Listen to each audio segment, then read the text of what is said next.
Assalamu alaikum wa rahmatullahi wa barakatuhu. Welcome everybody to a new installment. Today is the second lesson and we will be speaking about the rational judgments. So let's begin. Alhamdulillah, salatu wassalamu ala rasulillah wa ala alihi wa sahbihi wa man wala. So Imam al-Sanusi rahimahullah, he writes,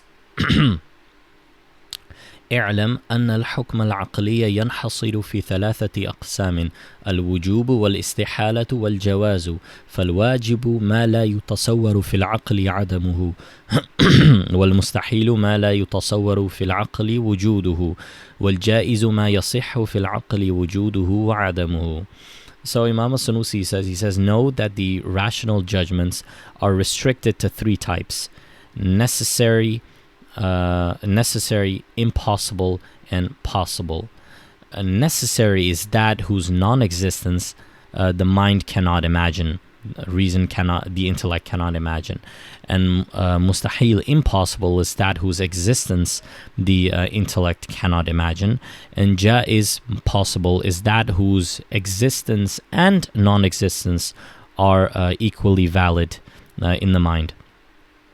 So Imam al-Mallali expounds, he says, وحقيقة الحكم العقلي هو إثبات أمر أو نفيه. فكل ما حكم العقل بثبوته ولم يصح في العقل نفيه فهو الواجب. This is meant to be just نفيه. It says ثبوته before نفيه. Here that is wrong actually, in fact. It's not meant to be part of the text. DKI has often printing mistakes. وكل ما حكم العقل بنفيه ولم يصح في العقل ثبوته فهو المستحيل وكل ما يصح في العقل وجوده وعدمه فهو الجائز ويقال فيه الممكن. So the reality of a rational judgment is that it's affirming or negating a matter, and everything where the intellect, where reason rules, where reason affirms it, then it's and it's not correct for it to be negated, then that is going to be wajib. That's going to be necessary. In every matter where the intellect rules for it to be negated, and it's not correct for it to be affirmed, then that matter is going to be impossible. And every matter that is equally possible for it to exist or be absent in the mind, that is going to be jaiz, that's going to be possible. And it's also called mumkin. So he continues. ومثال الواجب اتصاف الجرم بالحركة أو السكون لأن الجرم واجب أن يتصف بأحدهما لا بعينه. مثال المستحيل خلو الجرم ومثال المستحيل خلو الجرم عن الحركة والسكون لأنه لا يعقل جرم ليس بمتحرك ولا ساكن. ومثال الجائز اتصاف الجرم بواحد معين وهو الحركة أو السكون فإنه لا يصح في العقل أن يكون الجرم متحركا دائما من غير سكون أو يكون ساكنا دائما من غير حركة. So an example of that which is wajib is a body being ascribed with movement or stillness, because it's necessary for the body to be ascribed with one of the two. What is impossible is that a body has neither of the two, so that is neither still or neither moving, because it is unintelligible, it cannot be fathomed, a body that neither moves nor that is still. An example of what is jais is the body being ascribed with one specific of the two, and that is going to be movement or stillness, because it is very well possible for the mind to fathom a body to be either perpetually moving or perpetually be still. There's nothing inherent whereby it must be moving constantly and it cannot be still, or that it must constantly be still and cannot be moving. Okay, so a body can be ascribed with one of the two, with just one of the two. وقد انحصرت أقسام الحكم العقلي في ثلاثة لا رابع لها، ولهذا قال الشيخ ينحصر ولم يقل ينقسم، لأن الانحصار يفهم منه أنه انقسام محصور في ثلاثة، بخلاف ما لو قال ينقسم فإنه لا يفهم منه انحصار الأقسام في ثلاثة. So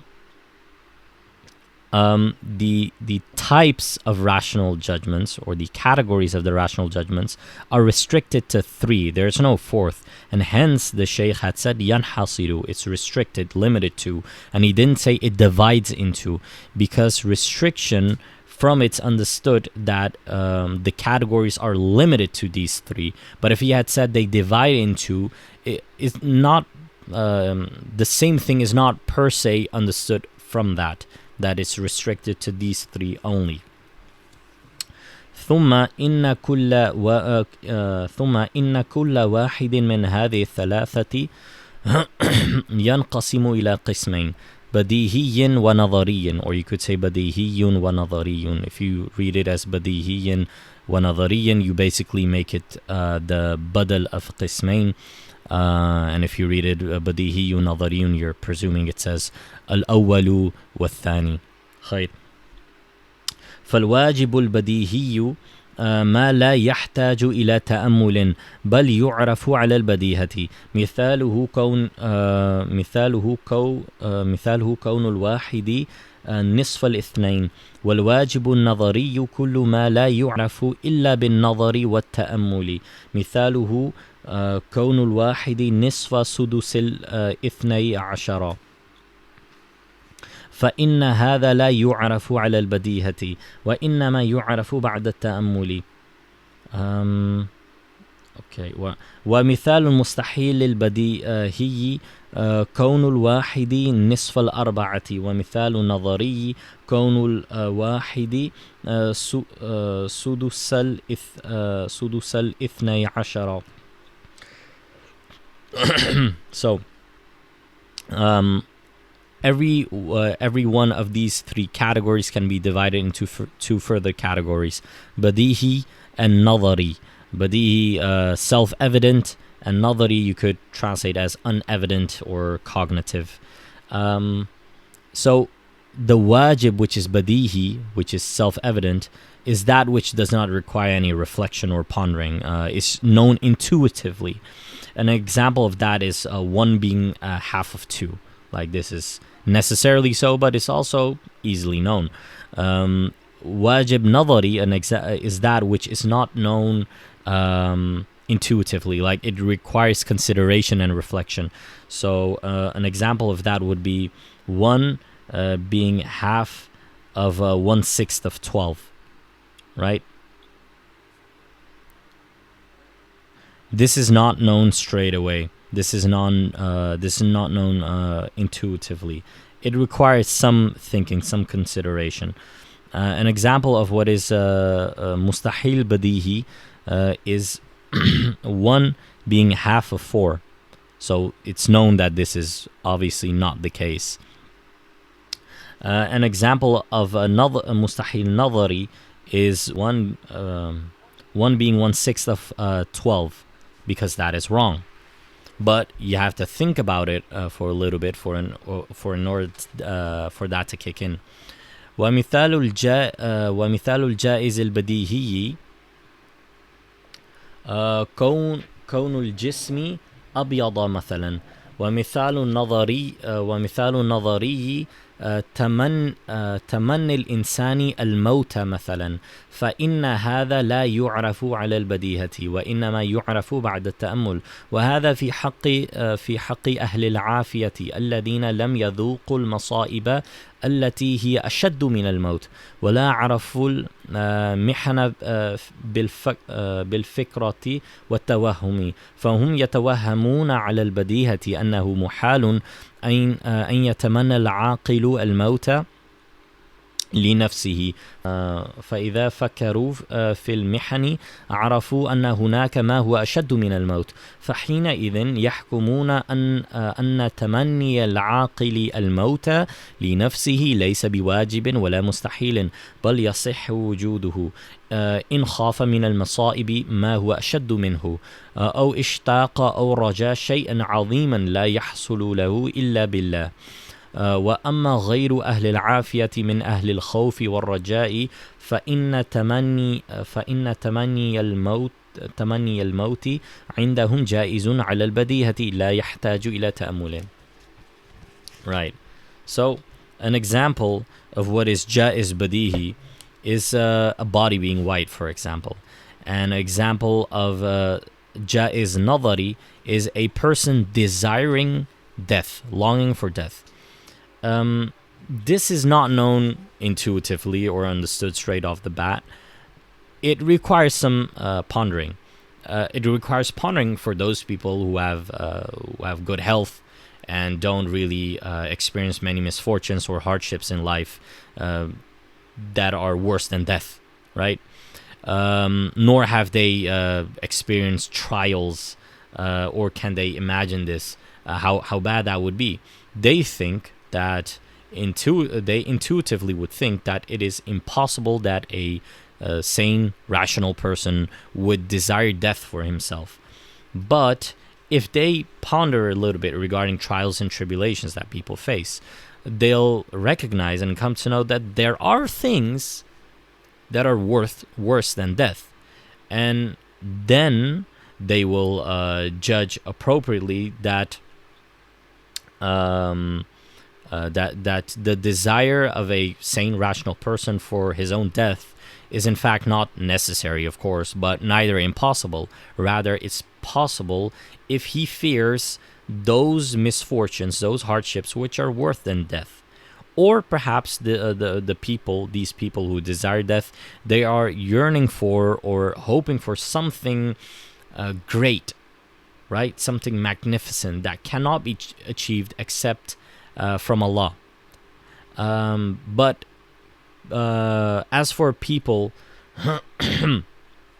that do not have like great lives, good health and everything, people who are afraid, scared, for in their case, the desire of death to them is gonna be intuitive and self-evident, okay? And they do not require any pondering for that.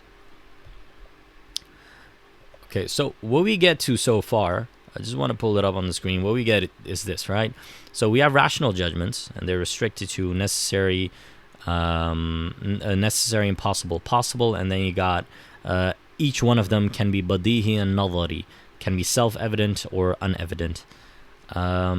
So yeah, that's just that, a quick overview. That's what we got so far. Moving on.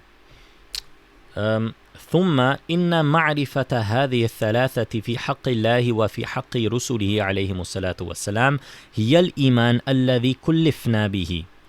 هكذا قال الشيخ الأشعري إمام أهل السنة رضي الله عنه وعنهم. Okay, so then it said that the cognizance, knowledge of these three categories in for Allah and His messengers, in the right of Allah and His messengers, that is the iman that we were tasked with by Allah, and that is the opinion that Imam Ash'ari held. وقيل إن الإيمان الذي كلفنا الله به هو حديث النفس التابع لمعرفة هذه الثلاثة، وهذا القول هو المختار. And it is said that iman that Allah tasks us with, it is the inner speech that corresponds to the cognizance of these three categories for Allah and His Messenger, and that is the preferred opinion. ومعرفة هذه الثلاثة هي العقل بنفسه. وقال إمام الحرمين رضي الله عنه من لم يعرفها فليس بعاقل وبالله تعالى التوفيق. And instead, just having knowledge of these three, that is reason by itself. Imam al-Haramain says, whoever does not know these, he's not a rational person. So, just pulling this up again. So what we have here is opinions on Iman. So on one hand, we have one opinion that says it's mere cognizance, ma'rifah, of these three rational categories in relation to Allah and His messengers. The second opinion is that it's the inner speech that corresponds to hadithun nafs tabi'u, to the cognizance of the three rational categories, i.e. internalizing it, right? So one is just being cognizant of it, and the other one has to do with internalizing it. So a few comments that I have based on further research into this from some other hawashi on the Sanusiya, left and right. Basically, it said, الإيمان هو حديث النفس التابع للمعرفة لا المعرفة على الأصح فالمراد منه الجزم من النفس بالمعتقد الصحيح والتصديق بذلك، أي والحكم به ثبوتا أو نفيا، لا المعرفة، أي وصول النفس إلى المعتقد المذكور من غير حكم عليه فلا يكون ذلك إيمانا.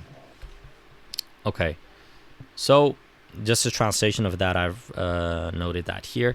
Iman is the inner speech that correspond, or the inner thoughts, you could say, hadithun nafs, you could also say the inner thought that corresponds to the cognizance of these three categories, not just the cognizance alone. This is the most correct opinion, right? So what is meant by this is conviction of the self of the correct beliefs and attesting to the truthfulness of that. Okay, so being convinced that, right, these are the correct beliefs, and also attesting to the truthfulness, doing tasdeeq of that, meaning making a judgment by affirming it or negating it, not just being cognizant of it. In other words, not just bringing the self to the belief mentioned prior without making an active judgment on the matter. That is not Iman. There needs to be a internalization and personal conviction. Okay, that is how Iman is understood, and just having cognizance of these three categories, that is going to be aql, that is going to be reason. So that was that for today's lesson. I hope inshallah things became clear, and next time we will move on and talk about the Iman of a muqallid, inshallah azza wa jal. Please like and subscribe. Assalamu alaikum wa rahmatullahi wa barakatuh.